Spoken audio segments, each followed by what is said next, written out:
Bonjour à tous. Aujourd'hui, nous allons entamer le deuxième chapitre, codage de sources, du module intitulé Codage et théorie de l'information destiné aux étudiants de troisième année licence en télécommunication. Une attention particulière sera apportée au codage de Shannon-Fano, l'un des premiers algorithmes de compression de données. L'objectif de ce cours est d'apprendre à construire un mot de code en utilisant la méthode de Shannon-Fano, faire le calcul de la longueur moyenne d'un mot code, tester l'efficacité de ce code. On terminera en évoquant les avantages et les limites de cette méthode de codage. Pour bien comprendre ce chapitre, rappelons d'abord ce qu'on entend par codage de source. Il s'agit d'un procédé qui consiste à remplacer chaque symbole généré par une source par une suite de symboles d'un autre alphabet qu'on appelle mot de code. L'objectif principal de codage est de réduire la redondance présente dans l'information, c'est-à-dire d'éliminer les répétitions inutiles tout en conservant le sens et l'intégrité du message. Le codage de Shannon-Fano est un algorithme qui exploite la redondance des données. L'objectif est de réduire la taille des messages tout en conservant leur sens, ce qui est essentiel dans les systèmes de communication et de stockage. L'idée de base est simple, plus un symbole est probable, plus son code sera court. Et inversement, un symbole rare aura un code plus long.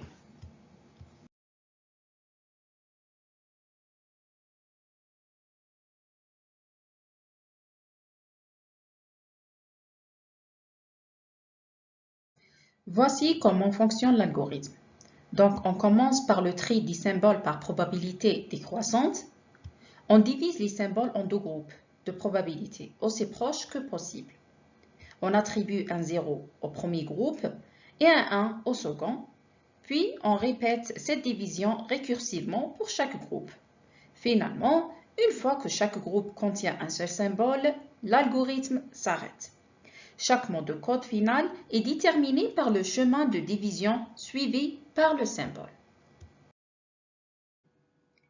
Prenons un exemple pratique, soit une source A composée de 5 symboles avec les probabilités suivantes.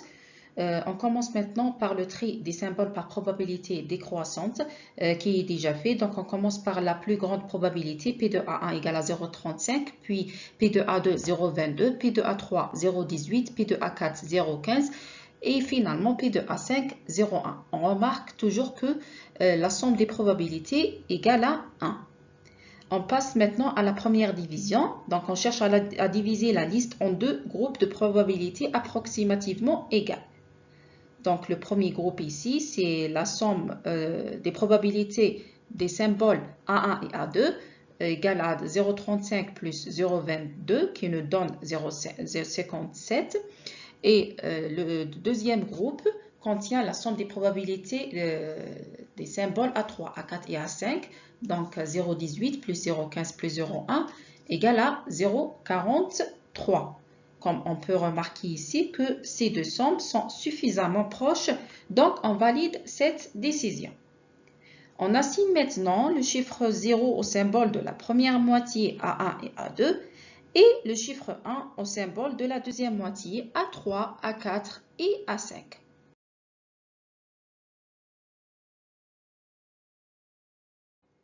Maintenant, on passe à la deuxième division. Pour le premier groupe A1 et A2, on assigne un 0 à la première valeur de probabilité et un 1 à la deuxième valeur. Pour le deuxième groupe, A3, A4 et A5, on essaye à nouveau de séparer en deux groupes de valeurs de probabilité assez proches. Donc, dans ce cas-là, le premier groupe contient la valeur 0,18 et le deuxième groupe contient la somme des deux valeurs 0,15 et 0,1. Comme on peut remarquer ici que 0,18 et 0,25 sont deux probabilités assez proches. On assigne un 0 à la première valeur de probabilité et le 1 au deuxième groupe, c'est-à-dire aux deux valeurs 0,15 et 0,1.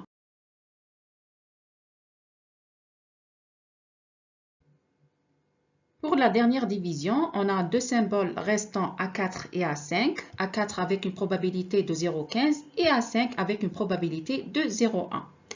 on assigne un 0 à la première probabilité et un 1 à la deuxième probabilité.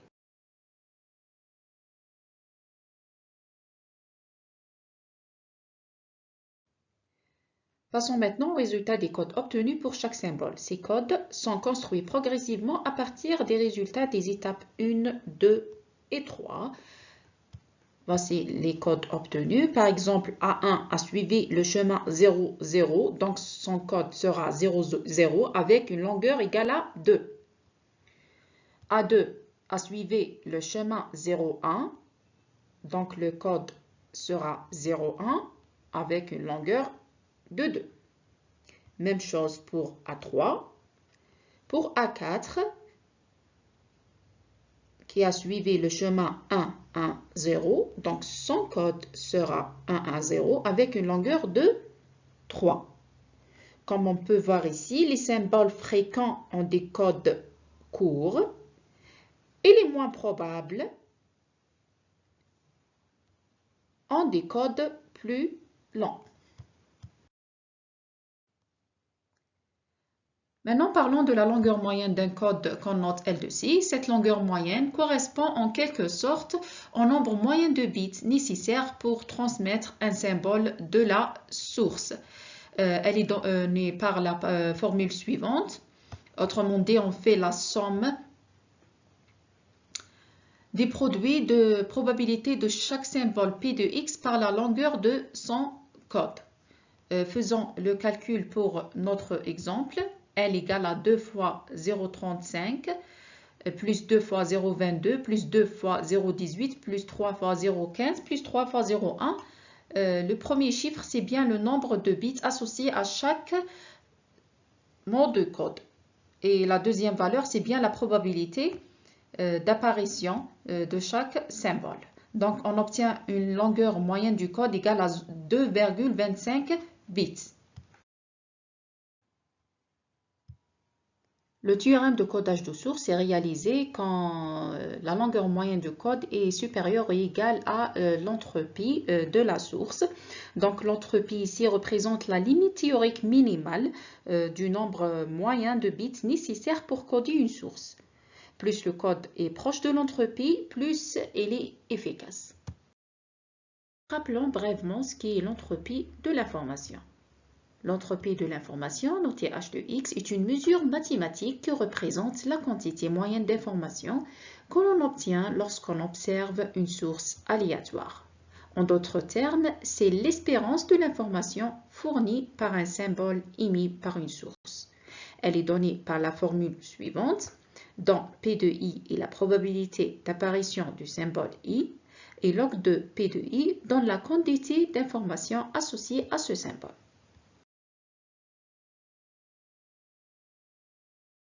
On calcule l'entropie de la source en appliquant sa formule. On trouve une valeur de 2,19 bits.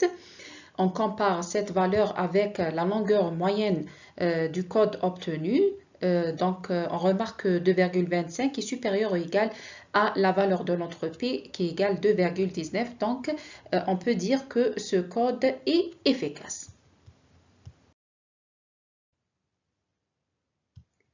En effet, l'approche de Shannon-Fanon est descendante. On divise l'ensemble initial des symboles de manière récursive. Mais malheureusement, cette méthode n'est pas toujours optimale. Quand on ne peut pas diviser les symboles en groupes de probabilité très proches, les codes générés peuvent être sous-optimaux en comparant avec d'autres codes. Par exemple, le codage de Wolfman, qu'on ne verrons plus tard. Donc, finalement, à la fin de ce cours, vous pouvez faire cet exercice afin de tester votre compréhension de codage de Shannon-Fanon.